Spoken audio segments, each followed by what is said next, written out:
أعوذ بالله من الشيطان الرجيم بسم الله الرحمن الرحيم يا أيها الذين آمنوا إذا تداينتم بدين إلى أجل مسمى فاكتبوه وليكتب بينكم كاتب بالعدل ولا يأبى كاتب أن يكتب كما علمه الله فليكتب وليملل الذي عليه الحق وليتق الله ربه ولا يبخس منه شيئا فإن كان الذي عليه الحق سفيها أو ضعيفا أو لا يستطيع أن يمل هو فليملل وليه بالعدل صدق اللہ العظیم۔ کل کے درس میں آپ نے سنا مقروض تنگ دست ہو اس کے ساتھ حسن سلوک سے پیش آنا ہے۔ آج کے درس میں اور اس رکوع کے اندر اللہ رب العزت قرض کے یا ادھار کے کچھ احکامات بیان فرمائیں گے۔ پہلا مسئلہ اللہ فرماتے ہیں کہ جب تم آپس میں ایک دوسرے کے ساتھ لین دین کرو تو اس کو لکھ لیا کرو جی۔ ایک زمانہ تھا وہ پرانا زمانہ، اس زمانے کے اندر لوگوں کی زبانیں جو ہوا کرتی تھی نا جی وہی ان کی تحریر ہوا کرتی تھی۔ اس زمانے کے اندر کوئی بندہ کسی کے ساتھ وعدہ کرتا تھا نا جی اس کا یہ وعدہ پتھر پر لکیر ہوتا تھا۔ آج کے زمانے کے اندر تحریر کی بڑی ضرورت ہے جی۔ آج کے زمانے میں تحریر پاس ہو، قسمیں بھی اٹھائی ہوں تو تب بھی بندے کو دوسرے پر یقین نہیں آتا ہے جی۔ اس زمانے کے اندر سچا زمانہ تھا جی، تو وہ تو بہت پرانا زمانہ تھا، یہ ہمارے آباء و اجداد کا بھی زمانہ جو گزرا ہے، اس کے اندر بھی لوگوں کی جو زبانیں ہوا کرتی تھی پکی اور سچی زبانیں ہوا کرتی تھی۔ ان کی وہ کہتے تھے ہم نے زبان دے دیا، اب اس زبان سے پیچھے ہٹنا نہیں ہے۔ تو اللہ فرماتے ہیں جب تم آپس میں لین دین کیا کرو، ادھار کیا کرو، کسی کو قرض دیا کرو تو بہتر طریقہ یہ ہے کہ لکھ لیا کرو۔ پہلا مسئلہ یہ ہے کہ لکھ لیا کرو۔ لکھنے کے اندر یہ ہوتا ہے کہ بندہ بھولتا نہیں ہے جی۔ دوسری بات یہ ہے کہ لکھنے کے اندر بندے کا جھگڑا نہیں ہوتا جی۔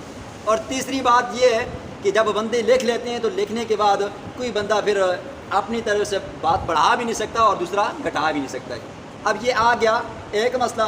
دوسرا مسئلہ، اب جس بندے پر قرض ہے جی یا جس بندے نے لین دین کسی کا دینا ہے، ادھار لیا ہوا ہے، تو شریعت اس کو کہتی ہے کہ بھئی آپ کیا کرو جی، کسی بندے کو یہ سارے معاملات بولو اور تاکہ وہ لکھ لے جی۔ اب چوتھا مسئلہ یہ ہے کہ لکھنے والا بندہ اگر اپنی اجرت لینا چاہتا ہے تو وہ اجرت بھی لے سکتا ہے، جیسے کہ آج کل اسٹامپ فروش والے لیتے ہیں جی۔ پانچواں مسئلہ کہ جو لکھنے والا ہے نا جی وہ کیا ہو جی، عادل ہو جی۔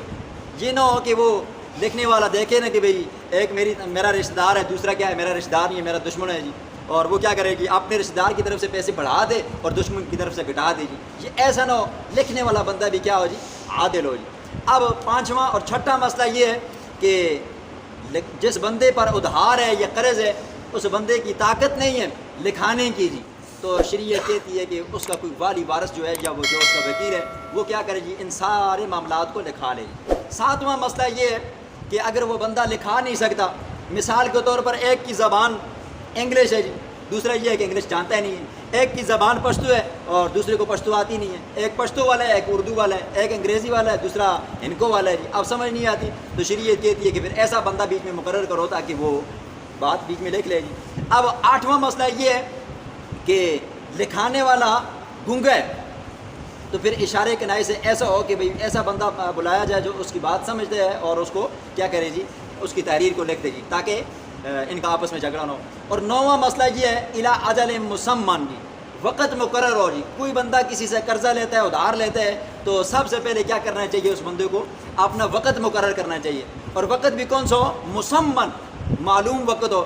یہ نہ ہو کہ کوئی بندہ کہے کہ بھئی میں جب گندم کی کٹائی آئے گی یا تھریشر آئے گا میں کیا کروں گا جی، آپ کا قرضہ واپس کروں گا، یہ مجہول قسم کا نیٹا نہ ہو جی۔ اس کے اندر بھی کیا ہو جاتا ہے جی، فساد ہو جاتا ہے۔ ایک بندہ کہے گا کہ بھئی میں نے تو نیٹا رکھا تھا کہ جب گندم کی کٹائی ہوگی، اب آج فلاں بندے نے گندم کی کٹائی کی ہے، وہ تو کہے گا یار میں نے تو موسم کی بات کی تھی، اب موسم کے درمیان میں پھر کیا ہو جائے گا جی، اختلاف ہو جائے گا۔ نہیں، وقت مقرر ہو، فلاں دن فلاں مہینہ فلاں وقت، اس وقت میں کیا کروں گا، آپ کا قرضہ دوں گا جی۔ مسند احمد کے اندر ایک روایت آتی ہے، اللہ کے پیغمبر نے ایک قرضے کی ادائیگی کا ایک عجیب و غریب قسم کا واقعہ بیان فرمایا ہے۔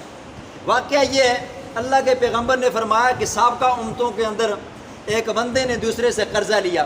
وہ بندہ جب قرضہ مانگنے کے لیے دوسرے بندے کے پاس گیا، کہا کہ بھئی مجھے اتنا قرضہ چاہیے، اتنا ادھار چاہیے، لہٰذا میں آپ کو فلاں وقت پہ کیا کر دوں گا جی، لوٹا دوں گا۔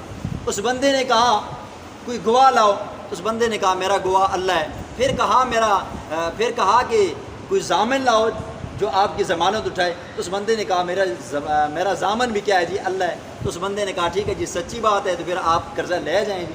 اب خدا کی شان یہ ہے کہ وہ بندہ اپنا کام کاج کرتے کرتے خشکی کراس کر کے، تری کو کراس کر کے پار چلا گیا دوسری جگہ پہ، سمندر کے دوسری طرف پہ۔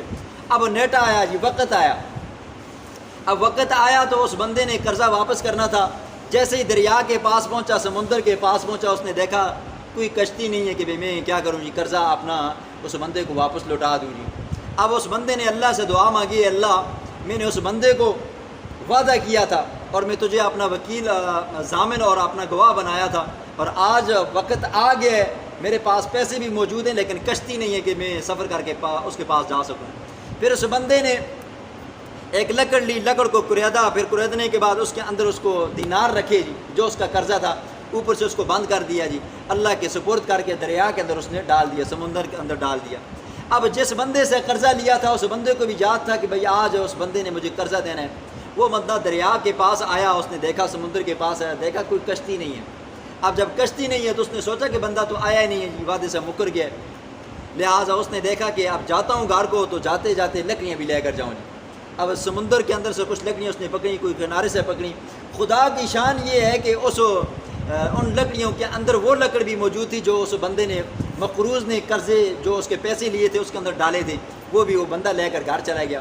اب جب گھر گیا تو گھر کے اندر آگ جلانے کے لیے لکڑیوں کو اس نے پھاڑا تو کیا دیکھتا ہے، اندر سے اس کا قرضہ نکل آیا جی، اور قرضہ نکل آیا ساتھ میں رکوہ بھی ہے جی، اس بندے نے جو لکھ کر ڈالا تھا، اور وہ اس نے پڑھا کہ بھئی آ نہیں سکتا ہوں، یہ اللہ کے سپرد کر کے میں نے آپ کا قرضہ لوٹا دیا۔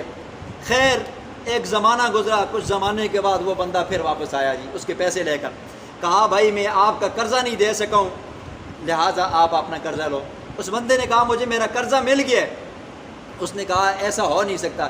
خیر جیسا کیسا بھی ہوا، حلفیہ اس سے بیان لیا۔ اس بندے نے کہا کہ بھئی میں نے اس طرح وقت پہ میں آیا تھا، کشتی نہیں تھی سمندر کے اوپر، تو میں نے لکڑی کو کریدنے کے بعد آپ کا جو قرضہ تھا اللہ کے سپرد کر کے، ظاہر بات ہے وکیل بھی اللہ کو بنایا تھا، ضامن بھی اللہ کو بنایا تھا، گواہ بھی اللہ کو بنایا تھا، اور سپرد بھی میں نے اللہ کے کی ہے، کہا اللہ نے مجھے وہ تمہارا قرضہ پہنچا دیا ہے۔ اس واقعے کا مقصد کیا ہے جی؟